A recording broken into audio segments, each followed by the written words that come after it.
sound of money with Santosh Sirur. So, hi Sanjay, and how has life been in 2026 so far? Hi Santosh, very hi to you and all your audience. I think as Lenin has famously said, there are decades when nothing happens and there are weeks then that decades happen. So I think it's very opportune that we are speaking at the conclusion of one such week when possibly decades of geopolitics, economics and free trade agreement have all come together. So great start to the Absolutely, 2026. absolutely, and that's exactly the topic of our discussion, right? The U.S. Deal, the European FTA, and there's so much, right? So, my obvious first question to you, Sanjay, is the U.S. India, the interim deal, if I may say so, basically just dropped right with February 2026, where the typically you see the tariffs have been slashed to 18%. In fact, it's now the press release or the press note that has come in from the White House formally. And of course, you had the precursor there with the European Union FTA, right? Seen Right. as the mother of all deals All in January, just right after the Republic Day. And also in the backdrop, you also have the UK, the Oman, the New Zealand deals. What's the real game changer, Sanjay, here for Make in India, and how do you see it actually fueling, that elusive, if I may say so, 8 to 10% GDP rocket?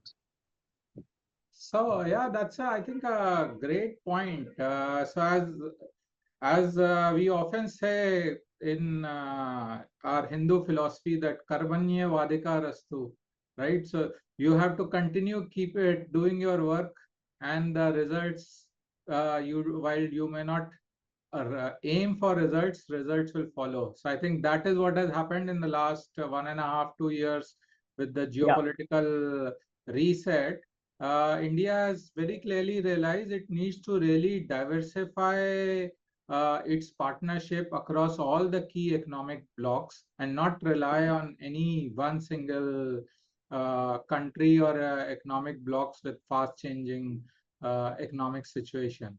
So that's where I think in the last 12 months, a lot of focus has been in terms of to identify discussions with the various blocks and more importantly, offer a customized solution, if I may say, for each of the different blocks.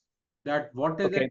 which is of interest to EU vis-a-vis India? What is it which is interest of, say, UK? Before that, the EFTA has happened and now with US. So I think the overall realization is that how do we ensure we reach out to the maximum markets of where we have the strength in those segments, and at the same time with India being the fastest growing economy and a big consumption driven economy, what is it, which access to the goods or services we should look for?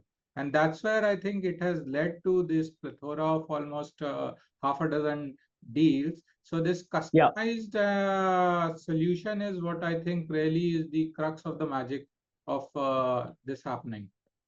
yeah. So as you see, like basically India is on a FTA blitz, right? If I say so, in 2025, 26. The question is why now? And what's that actual big master plan in mind? Because are these pacts or treaties or whatever deals you may say so truly actually turbocharging the Aatmanirbhar Bharat, or could they risk diluting our self-reliance in some way in the future? So I think the reason for doing this is as the world moves from unipolarity to multipolarity, almost each of the large economic blocs are realizing that they need to actually take care of their economic interest. Hmm. And with earlier with the US tariff war, as well as the kind of restrictions which China initially put on rare earth as well as precious metals, it was Hmm. increasingly becoming evident that instead of just having a common economic order like a WTO or a UNO, we are moving to a multipolar discussion where each country or each block of countries would want to directly negotiate with India or any other country on what's best. hence, I think India quickly realized this trend and ensured that you subtly combine the geopolitics with the economic need. You look at what is the leverage you have and how do Hmm. you combine the economic needs with this and do it. And that's why now, if you see, we have the deals in place for with over half of the world's GDP access, most Yeah. of it at near zero duty, or Hmm. only in case of in US with 18% tariff, and certainly much lower graded tariffs even with EU and FTA.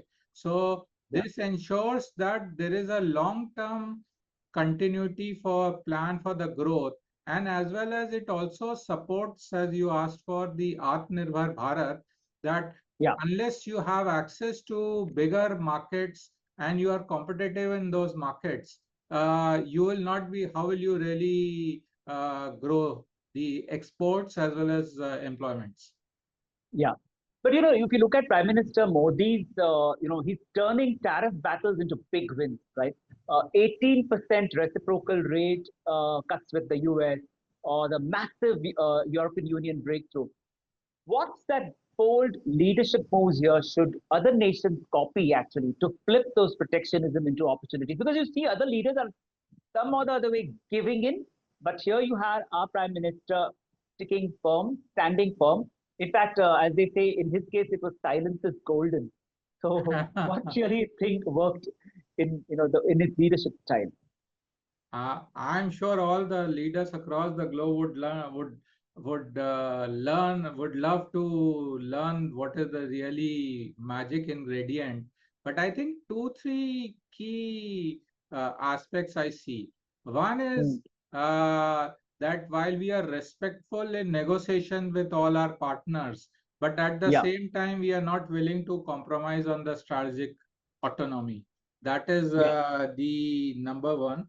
Secondly, the focus has been across all these FTAs and trade agreements is how can we create a win-win agreement so yeah. that it is sustainable. And the third Hmm. aspect has been that very clearly identify and create a alliance leverage. Hmm. So whether it is in terms of defense, whether it is in terms of economic manufacturing, or Hmm. whether it is in terms of realizing that what is the long-term goal of the partnership and how hence how we will work in the short term. So I think a Yeah. combination of all this, I think the EU President Mr. Antonio Costa put it very Hmm. well, that India was very successful in creating strategic platform for future. And when you create that, then all countries come together and make it a win-win. Absolutely. In fact, Make in India 3.0, is possibly the buzz now.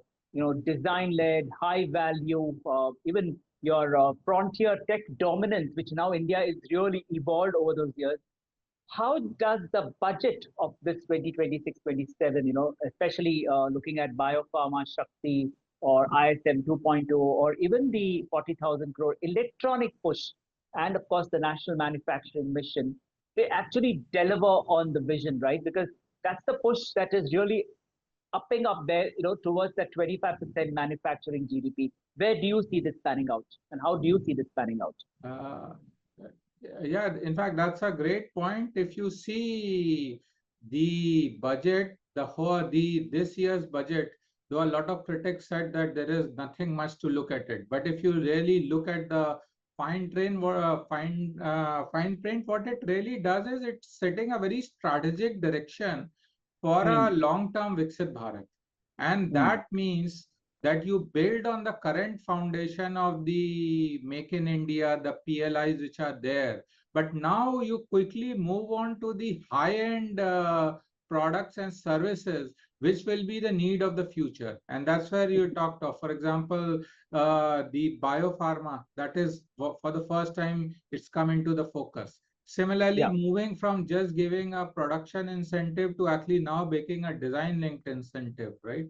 Just Yeah. yesterday, uh, Mr. Ashwani Vaishnav announced the design of 2 nanometer silicon fab by Qualcomm in India. And he's saying that now when you are at design now, you will very clearly move to the production as well. And similarly, in order to all these high-end platforms which are being created, they in turn are also being supported by capabilities to leverage it. So in addition to all these allocations for ISM, for biopharma, you also have a 10,000 plus crore of allocation for MSME funds, because you ultimately that high-end production should not benefit only the big players and the MNCs, but our MSMEs should get integrated into that value chain, and that moves. So I think that is the directional shift, along with the focus on defense. So these are the two big pillars I see which drive the future, and which moves ultimately. We have been mentioning our aspiration that the ultimately our manufacturing should contribute to at least 25% of the GDP, or reach a $1 trillion mark. So I think these will be the factors which will finally contribute to reach on that directory. Absolutely. I have 2 or 3 specific sector-related questions for you, especially considering the emerging growth of the country, and of course the sectors. Which rising manufacturing, stars, if I may say so, are possibly set to explode, India's supply chain, especially pulling in, billions in FDI or slashing imports and locking in especially the global spots via the Make in India, plus, of course, these new FTAs we discussed earlier.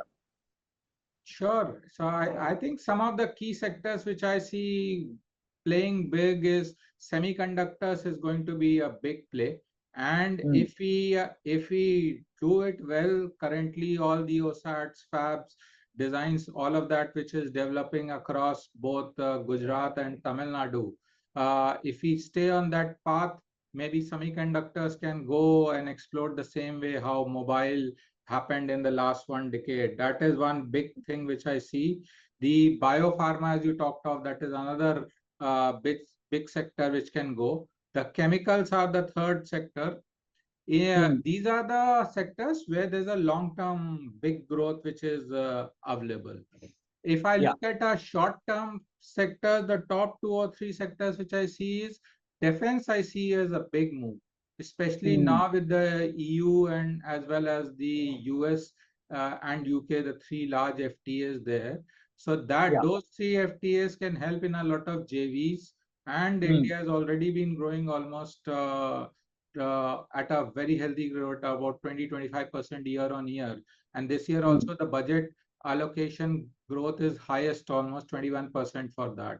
And then we, in the other 2 sectors I see in the short term are textiles and leather.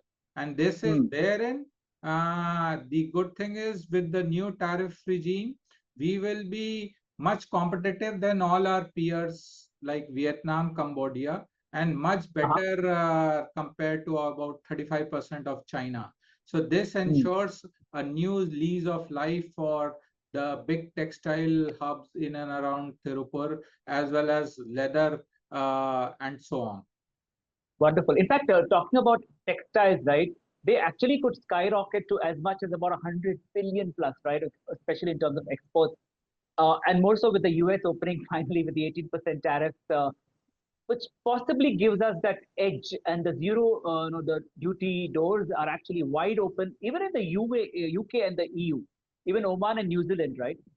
What's that winning playbook, Sanjay, where, especially if you look at, the microcosm, right? The PLI RAM, the clusters actually revamp, the sustainable shifts happen, basically to grab that 20 to 25% growth and millions of jobs. Where do you see the playbook heading? In fact, that's a very critical question. And if you see, both PM Modi as well as Mr. Goyal has been continuously harping on this point, that while market access is one part of the policy, the real winning of the market share and enhancement will happen if we do a competitive production of high quality goods and continuously move up the value chain. And here, hence, the one most critical part for the textile producers would be to grab that market share or convert that potential into real market is you really actually have to really innovate. You have to evolve, catch very quickly the latest trends, so you are serving it. And at the same time, each and every piece of your production has to be really high quality, so that when anyone receives a Make in India textile product, they should really feel that it is a very high quality production. And if all of that happens, that's where the projections are about the $100 billion dollar market, and as well as close to about 30 lakh, 3 million plus incremental jobs that can be generated just from one sector. Yeah, I can imagine, like, that's where the real India is, and the jobs are genuinely required to, explode, if I may use that word. But when it comes to about the latest FTAs, especially the US interim, of course, it's almost there, but that formal order expected, or the signing expected in mid-March. And of course, the European Union powerhouse, supercharging defense self-reliance, right? Be it tech transfers or dual-use breakthroughs, tariff-free machinery, allied networks, and that turning India into a true global player. How are those going to really convert this into a reality? I think all of these, as you talked of, courtesy the FTAs and the agreements, can really change a significant part of import dependence into really becoming a Aatmanirbhar Bharat. So, like for example, we were speaking about semiconductor. Now, as we know, just one company, ASML in Netherlands, virtually has the near world monopoly on lithography. And now ASML is actively considering to bring some part of R&D and then later on possibly some production in India. So if you are able to, I think the route will be if we identify some of these capabilities, bring them into India, do a joint venture with some technology transfers, then the path opens up. Similarly, the other big one which is already happening is from Europe. Airbus has already committed to actually exporting 4 billion euro worth of production parts, which is not just being used for in India, but will be exported across the globe. And now they are also, in fact, the first C295 is the final assembly line is ready in Vadodara along with Tata Advanced Products, and that will be manufactured. So all of these actually can really bring all of it high-end manufacturing, an Aatmanirbhar Bharat defense, and also exporting the best-in-class defense products across the globe. So whether it is our Akash or a BrahMos or the other Pinakas which did so well during Operation Sindoor, and they are battle tested. You see whether it is Armenia, Greece, UAE, there is Indonesia, there is a global interest, and that's where together a combination of taking our best-in-class product, exporting them, getting the gaps filled through JVs, and then doing a technology transfer I think would be a three-way play. Yeah, Sanjay, I really also want to have your views on basically let's look at the broader impact, right, and possibly even the forward look of the Viksit Bharat that we are heading into, especially when it comes to MSMEs, right? They are the economy's backbone, so to say. So how can they seize that that PLI firepower, or even including the massive FTA access? Especially if you look at US, it's almost about $30 trillion market, right? And European Union, of course, which is almost like a zero duty bonanza to scale fast, create lakhs of jobs, and of course, become the real GDP heroes, so to say. So where do you see the role, and how do you see the MSMEs participating in this, victory lap, if I would say, for India?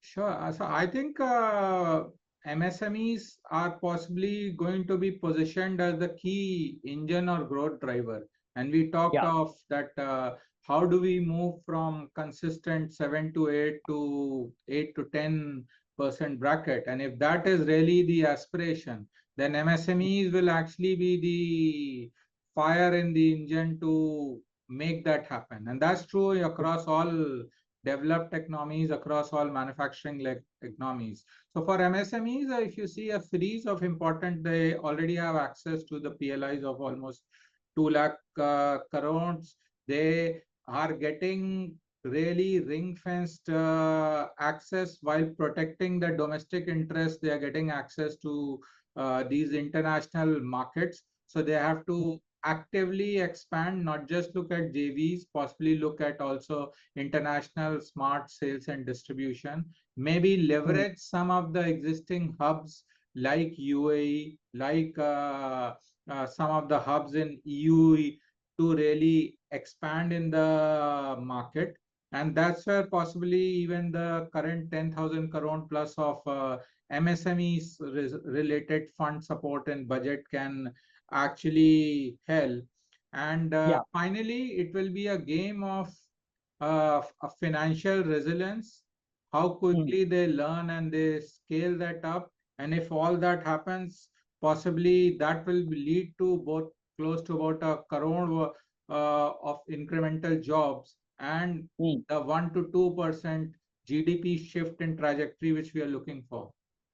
Wonderful. So, no, every FTA, as you would agree, it has its own pitfalls, right? So, agricultural safeguards, fierce competition. You also have the CBAM carbon hurdles, right? In that way, what's India's smart playbook to dodge these kind of risks and keep that growth, inclusivity, and the rural, strong, absolutely on a upward trajectory? Yeah, so as they say, the devil is in the details. So while the announcements of all the big deals have happened, but I think before signing, that's where I think the negotiators from both sides are sitting down and looking at line by line items. And like you mentioned, in fact, after the announcement earlier in the week, just yesterday, we saw the joint press announcement. Yeah. And there clearly how India is very clearly and smartly announced the ring fencing of its key agriculture and the Mm. dairy products to there. Similarly, even if you look at it, even right now, Section 232 is applicable, and that will have some implications on auto components and steel exports to US. And hence, Mm. when the detailing is being done, while some parts, the aircraft parts and some of the auto components are still tariff free, but others are still in 25 and 50%. So how do Yeah. we do each of those detailing? How do we similarly in EU, how do we ensure that each single line, whether it is CBAM or access to our sensitive sectors, we ensure we protect our vulnerability and Mm. but at the same time start opening our markets, because we cannot operate with 100% closed market. So what is Yeah. that right balance is, I think, where I think the top leadership has already done a phenomenal job, and I'm sure under their guidance the next level of bureaucrats and the officers working who will be going through those thousands of lines of Yeah. agreement will continue in the same vein. Absolutely. The devil is in the detail. Absolutely apt statement for these agreements and deals. Before I let you go, there's one last question from me. What's that next bold step or that next chapter for Make in India, Sanjay? Deeper 80% localization in semiconductors, green hydrogen, EVs, right? Massive R&D surges out there, new export orders, right? And expected to hit almost $1 trillion manufacturing GDP by 2030, and of course a lot more ahead in the future. So, what, according to you, if from a crystal ball perspective, to gaze into the future, where is the Viksit Bharat heading? I think the long-term view is that you build capabilities which are really unique and which are long-term sustainable. And that's where we also talked of as the different versions of Make in India is happening. For example, just late last year, the government announced a 1 lakh crore worth of R&D fund. And the whole focus is that how you are going to really ensure you are funding long-term sustainable technologies. Similarly, there is a focus on creating a deep tech fund. And the government has also realized that they have also liberalized the definition of a startup, and as well as for deep tech, they are also giving a 20-year kind of a time frame to look at it, and as well as even a 200 crore to 300 crore kind of a turnover. So hence the realization that it's not just an incentive, it's not just the other fiscal incentives, it is the capability building which we have to consider. And if we create that focus on high tech capabilities, use partnership in the short term to move up the value chain as soon as possible, and third, continue delivering the best value for money products with a very high degree of quality assurance. I think these are the three key drivers I see for achieving the Viksit Bharat goal. Absolutely. On that very, very positive, note, Sanjay Srivastava, always a pleasure to have you on my podcast, The Sound of Money. Many thanks for joining in. Thanks so much, Santosh. Always a pleasure, and look forward to continue taking this discussion. Absolutely. Well, and with that, we come to the end of this episode of The Sound of Money with me, Santosh Sirur, and my guest today, Sanjay Srivastava. From both of us, thank you and take care. And we look forward to the next episode. Do join us. Bye-bye and take care. Bye-bye.